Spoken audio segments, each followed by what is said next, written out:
Hi, Yeah. Colin. Nice to meet you. Hi. And I'm happy and glad that you are here with us today at eCommerce Talks 5.0 because this is the fifth event that we have it.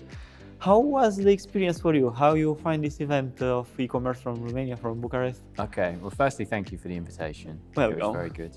I think the first point was there's it's a great number of visitors actually. So I think the best way to approach it is what we came here for. So why did Pactic want to get involved in the event? Why is it so important for Pactic to be part of the easySales ecosystem? And as you know, we're available on the platform as a delivery partner. So we want to meet the customers. We want to meet the easySales users. So this is the reason we kind of are at the event. We think it's the messages and the content that is part of the conference is fantastic. It's meaningful for the audience, and it's something that we're really happy to be involved in. Yeah. If you would choose a highlight from the event that remain in your mind, which one it will be? This one? It's absolutely the networking for me. So it was great to be on the panel for the discussion and stuff. I mean, that's fantastic. But actually, for me, the best part is meeting the easySales users, meeting the small and medium-sized business owners, meeting the e-commerce owners, and just having a conversation with them and learning about what's important for them. I think this sort of feedback is really what translates into making our product better, making the services we offer better, and that's really why it's so important for us to be part of this. Perfect.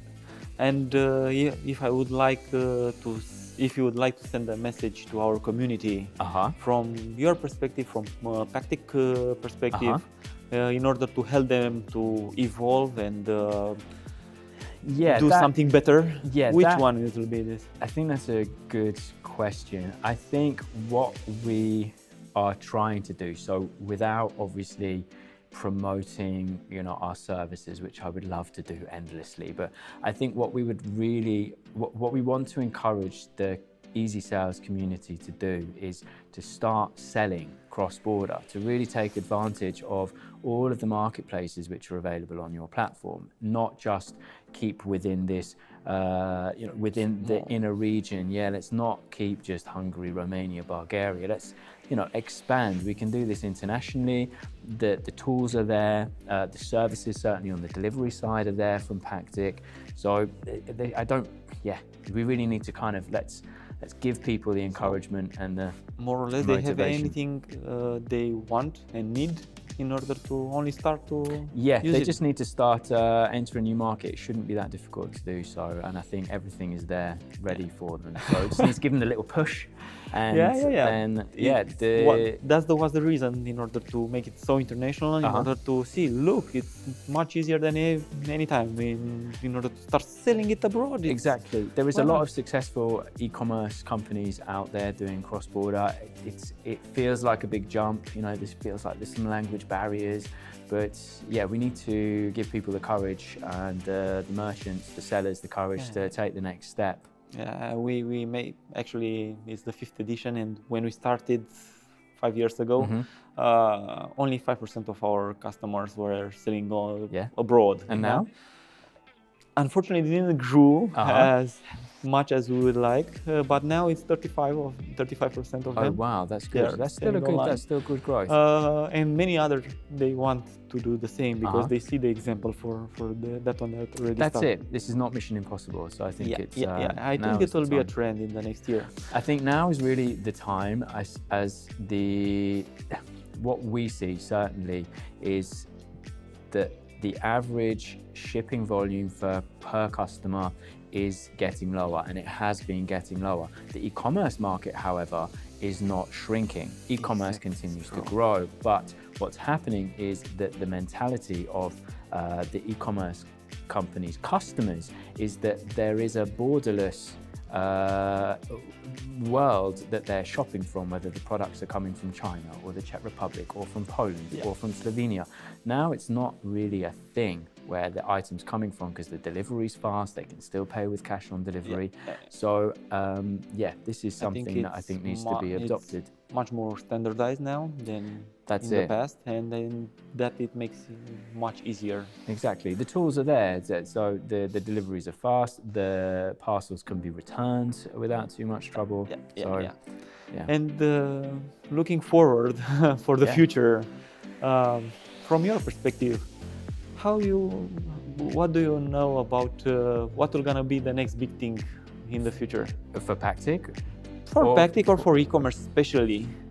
Now it's maybe AI, or AI will evolve much more, or how is your perspective? I don't know, delivery by Elon Musk starships. I don't know. No, it can be. I don't see robots in warehouses. No, I think on the panel discussion we talked about smart logistics, and I think the trend is towards more and more transparency about. And it's from the customer perspective, and when I talk about the customer, I mean about the person that's physically buying the product. And I think the expectation of the customer is changing. I think they want full transparency on what is the situation of the product that they've just bought. Has it been packed? Has it been shipped? Which country is it in? Which depot is it in? Where is the driver on the map? Exactly what time is he going to arrive? And when they do take the package and they have the product, okay, actually it's not what I wanted, how do I return this with one simple click? And this is this is the expectation of the consumer, and I think it's the consumer which is driving the innovation and forcing kind of the courier companies, the logistics companies, and the supporting platforms to innovate further. So the big next thing, it will be transparency. I think predictability. I think more transparency, more predictability, more visibility for the end user. Well, look forward, and maybe we'll speak again in 5 years. We're gonna see, Colin. I hope let's so. see. Yeah. We can do like a flashback of that was the question, and then in 5 years' time we have the actual we're actually answer. planning to do these type of things, because we register everyone in order to have the same. To see who will the Nostradamus of our time. I think that would be. I'd be quite excited to see what the response is. Yeah, we should start bets. That's what we should start. We should put some money on the table. No, delivery by drones. We will see. We will. I'm also curious about what is going to happen in the future. I think, I think what we'll see, if you want me to be, actually, if we're doing a bet.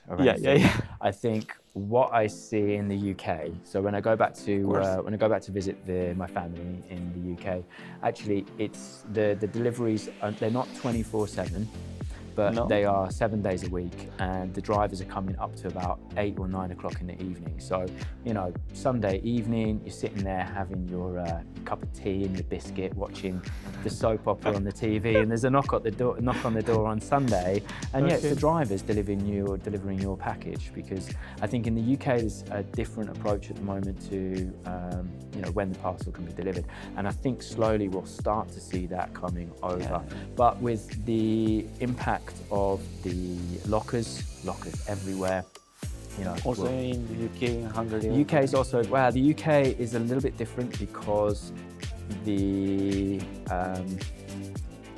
way that there's lots and lots of villages. So there's a lot rural area. The rural area is the word I'm looking for. Yeah, so rural areas are not really so harder to cover. Exactly. Yeah. Thank you very much, Colin. It was a pleasure to be here. Hopefully it will be next years also. Okay, so, very good. Keep in touch, and I hope you enjoy it, and you enjoy it further in many more years. There's that some will come hours from left now. for me to enjoy. So Okay. Okay. Thank you very much, Colin. Thanks for the It was a opportunity. great pleasure. Cheers. Thank you. Cheers. All right. Bye.